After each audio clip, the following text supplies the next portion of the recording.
Loh, ateisme itu diizinkan oleh Pancasila. Oleh sila pertama? Tentu bukan. Oleh sila kedua diizinkan, namanya kemanusiaan adil beradab. Humanisme itu artinya berhenti mengkonsumsi teologi. Itu yang namanya filsafat humanisme. Artinya manusia bisa mengatur dirinya sendiri untuk menghasilkan keadilan tanpa perlu pergi ke surga. Itu inti dari humanisme kan. Pertanyaannya, apakah pandangan ini benar? Menurut saya salah besar ya Bung Rocky ya. Pandangan dia tentang Pancasila mengizinkan ateisme ini menggambarkan suatu kedunguan ya. Suatu kedunguan ya tentang Pancasila.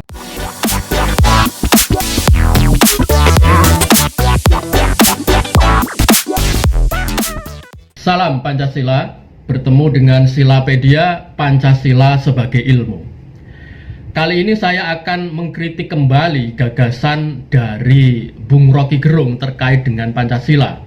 Di sesi ini saya akan mengkritik pandangannya yang menyatakan bahwa Pancasila itu mengizinkan ateisme, bukan berangkat dari sila ketuhanan. Artinya menurut Rocky, sila ketuhanan tidak menolak ateisme karena memang ketuhanan kan teisme. Tetapi menurut Bung Rocky, sila kemanusiaan lah yang mengizinkan ateisme. Karena sila kemanusiaan yang adil dan beradab itu merupakan cerminan dari humanisme. Dan humanisme menurut Rocky ini adalah sebuah gagasan filosofis yang mengajak kita untuk berhenti mengkonsumsi teologi agar kita menjadi manusia yang paripurna. Karena memang dalam humanisme ya, manusia itu baru bisa menjadi manusia seutuhnya ketika dia terbebas dari agama dan terbebas dari Tuhan. Karena menurut tradisi humanisme di barat begitu ya, Tuhan dan agamalah yang mengkerangkeng kebebasan manusia untuk menggali potensinya sebesar-besarnya begitu ya.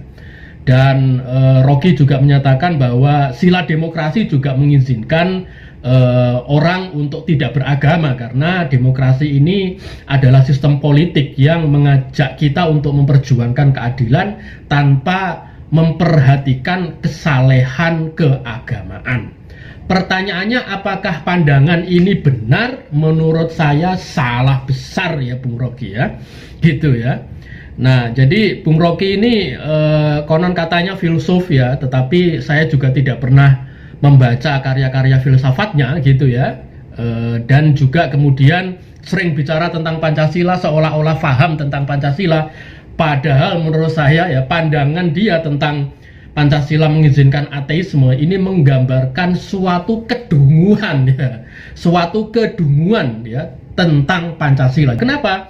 Ya, ada beberapa alasan. Pertama, Bung Rocky ya, Pancasila ini bukan nilai yang terpisah gitu ya, bukan nilai-nilai yang terpisah yang membuat kita bisa memilih salah satu sila gitu ya, dengan membuang sila lainnya ya. Dengan misalnya kita memilih sila kemanusiaan tanpa terkait dengan sila ketuhanan ya, kita memilih sila demokrasi tanpa terkait dengan ketuhanan, itu tidak, itu bukanlah Pancasila gitu loh. Jadi ketika Bung Rocky menyatakan bahwa sila kemanusiaan menganjurkan atau mengizinkan ateisme, ya kalau itu kemanusiaan dalam konteks humanisme ya itu betul gitu.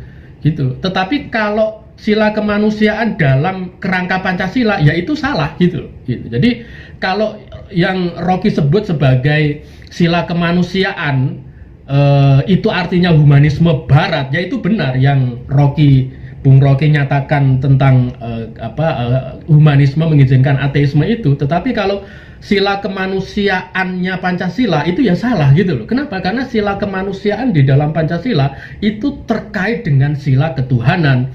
Demikian juga sila demokrasi di dalam Pancasila itu terkait dengan sila ketuhanan. Kenapa? Karena Pancasila bukanlah 5 sila yang terpisah.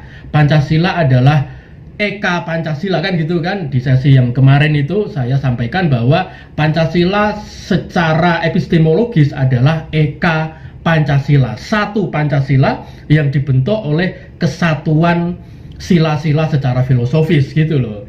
Makanya misalnya Dr. Ruslan Abdul Ghani ya, kepala Badan Pembinaan Ideologi Pancasila dalam tanda petik era Orde Lama. Jadi di era Orde Lama itu ada BPIP atau BP7, namanya panitia pembina jiwa revolusi, dan Dr. Ruslan ini adalah kepala panitia pembina jiwa revolusi yang melakukan penguatan Pancasila ya. Di sidang konstituante tahun 1957 beliau menjelaskan hal ini gitu loh, Bung Rocky, gitu ya, bahwa Pancasila ini adalah satu Weltanschauung ya, satu pandangan dunia, satu konsep filosofis yang terbentuk melalui prinsip kontradiksi non antagonistik gitu, Bung Rocky. Ini saya kasih penjelasan yang agak filosofis begitu ya. Nah, apa itu prinsip kontradiksi non antagonistik gitu ya?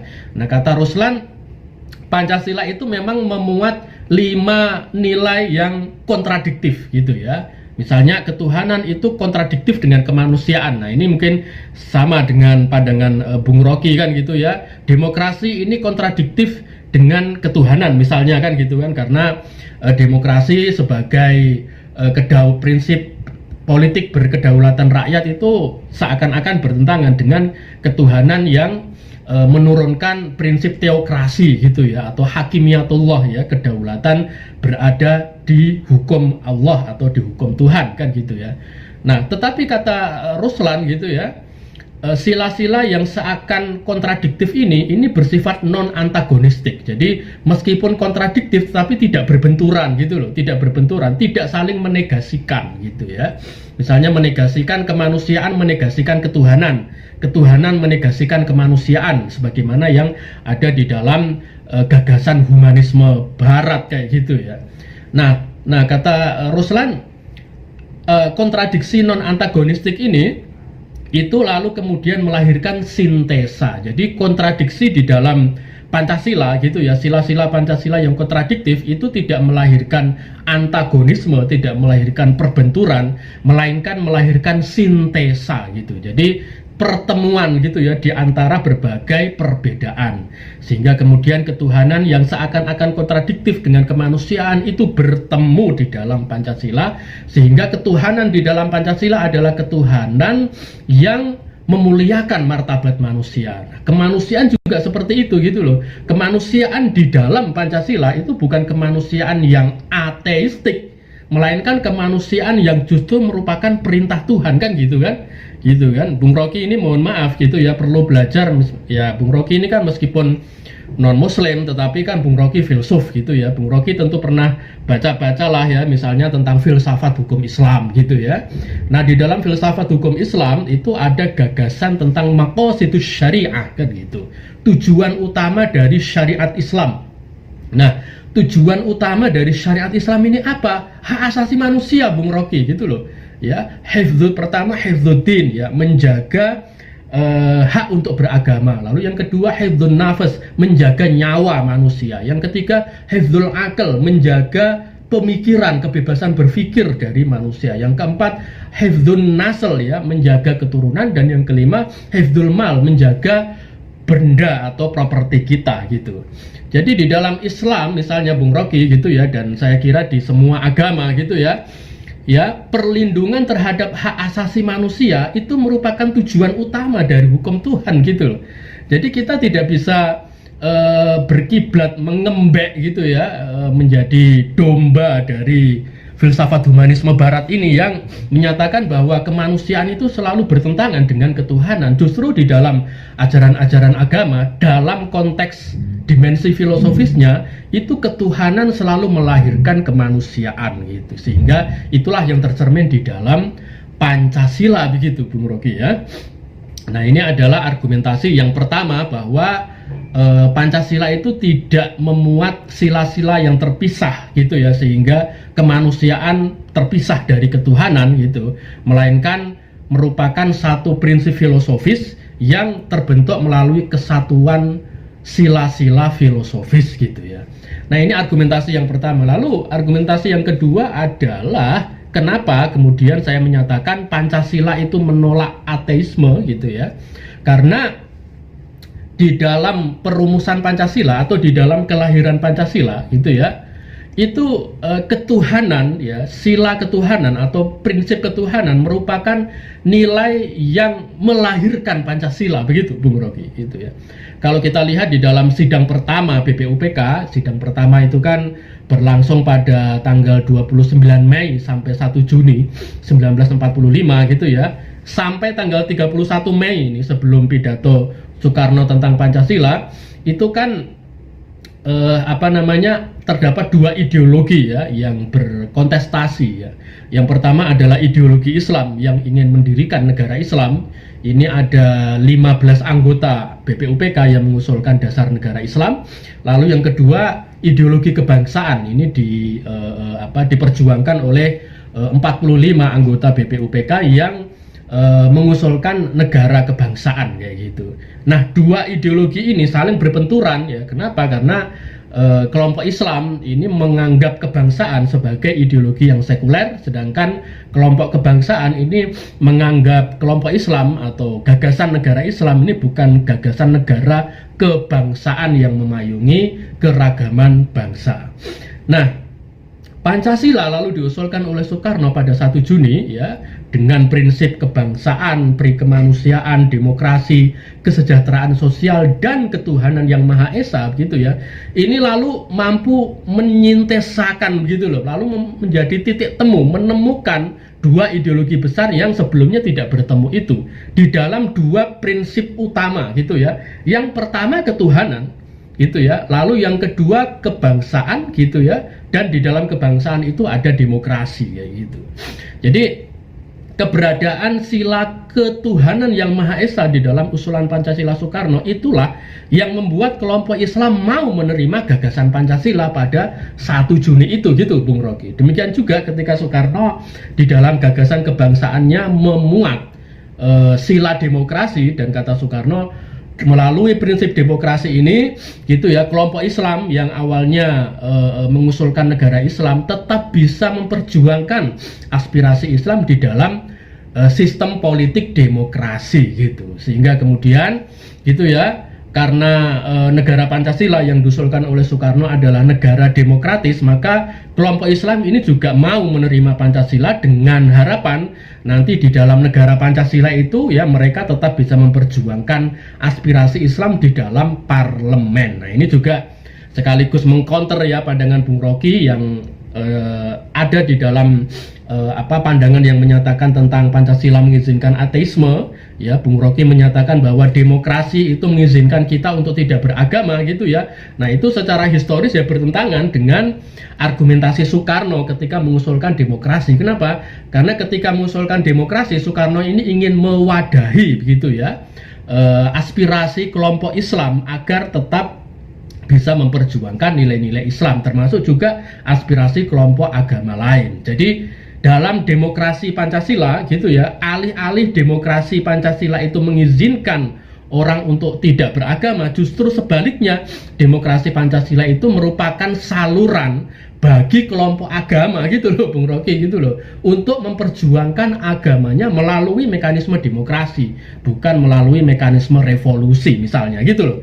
Makanya kan kemudian di dalam demokrasi Pancasila gitu ya, itu model demokrasinya bukan demokrasi sekuler Bung, melainkan teodemokrasi gitu ya, demokrasi yang berdasarkan nilai ketuhanan, karena demokrasi dan ketuhanan merupakan kesatuan sila gitu ya.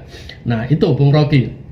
Nah, jadi ketuhanan sebagai sebuah prinsip ya yang membuat kelompok Islam mau menerima usulan Pancasila Soekarno pada tanggal 1 Juni itulah yang membuat ketuhanan ini menjadi prinsip utama gitu ya dalam kelahiran Pancasila gitu. Maka ya nggak bisa dong kita menyatakan bahwa Pancasila itu mengizinkan ateisme, karena justru gitu ya teisme lah gitu ya, teisme lah yang melahirkan Pancasila, yang membuat kelompok Islam mau menerima Pancasila gitu loh Bung Rocky gitu ya. Makanya dalam bicara soal Pancasila ini belajar sejarah dulu lah ya, belajar sejarah Pancasila, baru Anda silakan bicara tentang Pancasila di mana-mana begitu ya. Nah, ini adalah argumentasi yang kedua.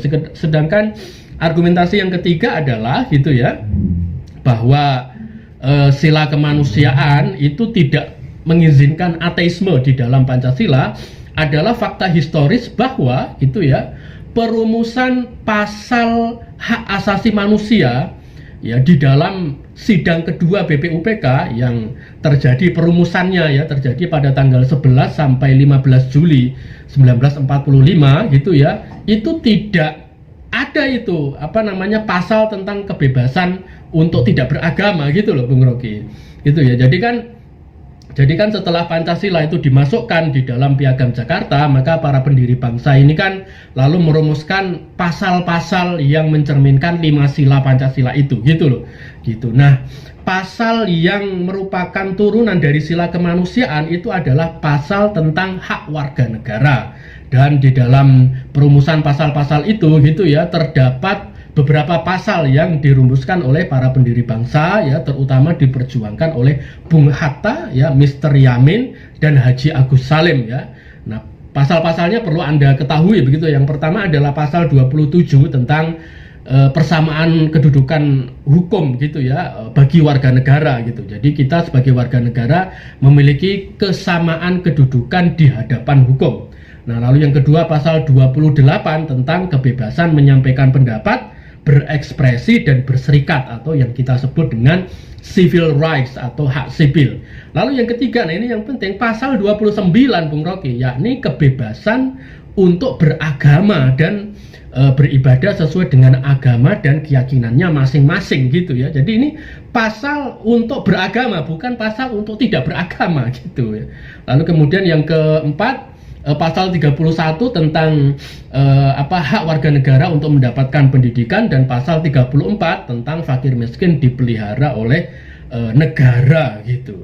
Nah, jadi dalam perumusan pasal-pasal hak asasi manusia yang merupakan turunan dari sila kemanusiaan, itu justru yang dimasukkan oleh para pendiri bangsa adalah pasal tentang hak beragama gitu loh Bung Rocky, bukan pasal tentang hak untuk tidak beragama gitu. Sehingga kemudian ya Anda ketika menyatakan bahwa sila ketuhanan mengizinkan ateisme itu ya ahistoris dan tidak sesuai dengan Undang-Undang Dasar gitu ya, karena di dalam Undang-Undang Dasar itu tidak ada pasal ateisme gitu ya sebagai turunan dari sila kemanusiaan. Jadi kalau Anda bicara tentang Pancasila Bung Rocky gitu ya, berangkat dari sejarah Pancasila, berangkat dari filsafat Pancasila, berangkat dari peraturan hukum tentang Pancasila begitu loh. Jangan abstrak ya lalu kemudian memaksakan analisa yang abstrak itu terhadap Pancasila yang memiliki sejarah, memiliki tradisi filsafat, memiliki tradisi hukum gitu loh Bung Rocky gitu ya. Nah, kalau gagasan seperti Anda ini yang menyatakan bahwa kemanusiaan itu mengizinkan ateisme di dalam Pancasila, ini agak-agak mirip ini dengan fraksi Partai Komunis Indonesia ya, fraksi PKI di sidang konstituante yang memasukkan gitu ya poin kebebasan untuk tidak beragama di dalam sila ketuhanan gitu. Jadi kalau Bung Rocky ini kan memasukkan ateisme di dalam sila kemanusiaan. Nah, ini fraksi PKI di sidang konstituante itu memasukkan poin untuk tidak beragama, kebebasan untuk tidak beragama di dalam sila ketuhanan. Jadi fraksi PKI yang memang merupakan bagian dari fraksi pembela Pancasila, pendukung Pancasila di konstituante itu kan membela Pancasila kan gitu kan, dari usulan dasar negara Islam dan dasar negara sosialis kan gitu. Nah, PKI yang mendukung Pancasila di sidang konstituante tahun 1957 itu memasukkan poin di dalam sila ketuhanan gitu. Jadi sila ketuhanan itu selain memuat prinsip hak untuk beragama, itu juga seharusnya memuat prinsip hak untuk tidak beragama atau ateisme gitu ya. Ya memang ateisme itu kan tidak bertuhan gitu ya, meskipun